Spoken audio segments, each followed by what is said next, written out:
Hello everyone, मैं हूं तमन्ना और हम देख रहे हैं फर्स्ट लेसन ग्रेविटेशन। इस वीडियो में हम देखेंगे क्या है पोटेंशियल एनर्जी। पोटेंशियल एनर्जी के बारे में हमने प्रीवियस स्टैंडर्ड्स में पढ़ा है कि किसी भी ऑब्जेक्ट में उसके पोजीशन और स्टेट की वजह से जो एनर्जी स्टोर्ड होती है उसी को कहते हैं potential energy. The energy stored in an object because of its position or state is called as potential energy. Is the potential of the object to do work. जैसे कि यहाँ पर आप देख सकते हैं ये compressed spring और stretch rubber, इनमें potential energy है उनके state की वजह से। जैसे ही ये रिलीज कर दिए जाएंगे ये एनर्जी काइनेटिक एनर्जी में कन्वर्ट होगी। सिमिलरली यहाँ पर ये वाटर डैम में स्टोर्ड है। Because of its height it has potential energy. इसकी हाइट की वजह से इसमें पोटेंशियल एनर्जी है बिकॉज इसकी हाइट की वजह से earth is exerting gravitational force on it. जैसे ही ये वाटर रिलीज होगा this potential energy will get converted into the kinetic energy and it will rotate the turbine and then it will produce the electricity. So बच्चों आप ये समझ गए होंगे कि इस वाटर में जो स्टोर्ड वाटर है इसमें जो पोटेंशियल एनर्जी है वो ग्रेविटेशन की वजह से है। सो जो पोटेंशियल एनर्जी ग्रेविटेशन की वजह से है उसी को हम बोलेंगे ग्रेविटेशनल पोटेंशियल एनर्जी। तो पोटेंशियल एनर्जी और ग्रेविटेशनल पोटेंशियल एनर्जी इसमें कोई अलग अलग कंसेप्ट्स नहीं है। पोटेंशियल एनर्जी ही लेकिन ग्रेविटेशन की वजह से। That's it. We can calculate the potential energy by using this formula. That potential energy is equal to mgh. यहाँ पर m is the mass of object, g is the acceleration due to gravity, which is 9.8 meter per second square, and h is the height of the object from the surface of the अर्थ। तो अगर इस फॉर्मूले के हिसाब से हम सोचें तो जैसे जैसे हाइट इंक्रीज होगी ऑब्जेक्ट की अर्थ के सरफेस से, जैसे जैसे हाइट इंक्रीज होगी potential energy in that object also increases. उस ऑब्जेक्ट में जो पोटेंशियल एनर्जी है वो भी इंक्रीज होगी। और on the surface of the earth मतलब जहाँ पर height of the object from the surface of earth zero है पोटेंशियल एनर्जी भी जीरो होगी।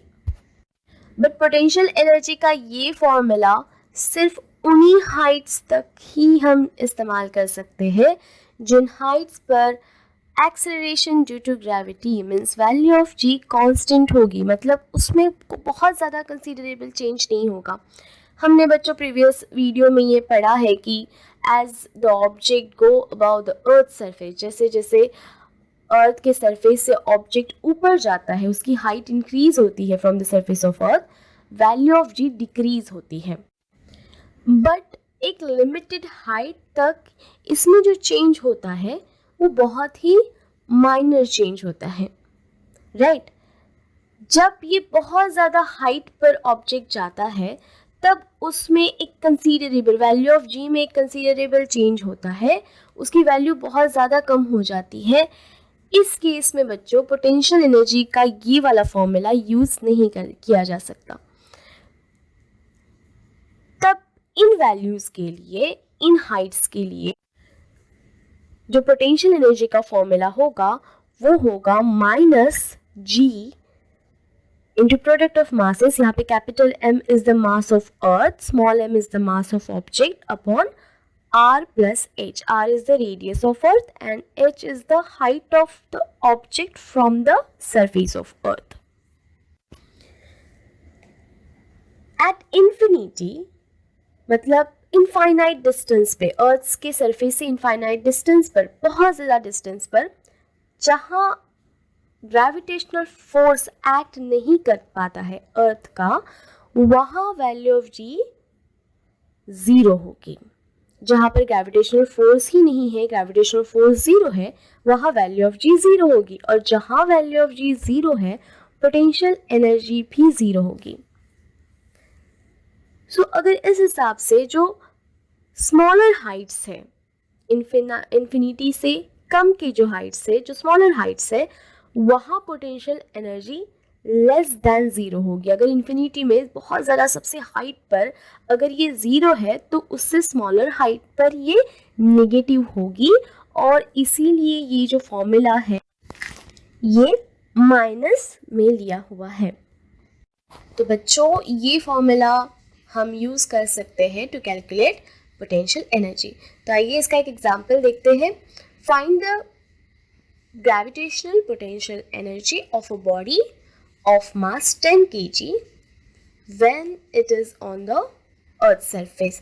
सवाल ध्यान से देखिए, बॉडी का जो मास है वो 10 kg है और उसकी हाइट है फ्रॉम द सरफेस ऑफ अर्थ, ये ज़ीरो होगी क्योंकि अर्थ के सरफेस पर ही है ऑब्जेक्ट।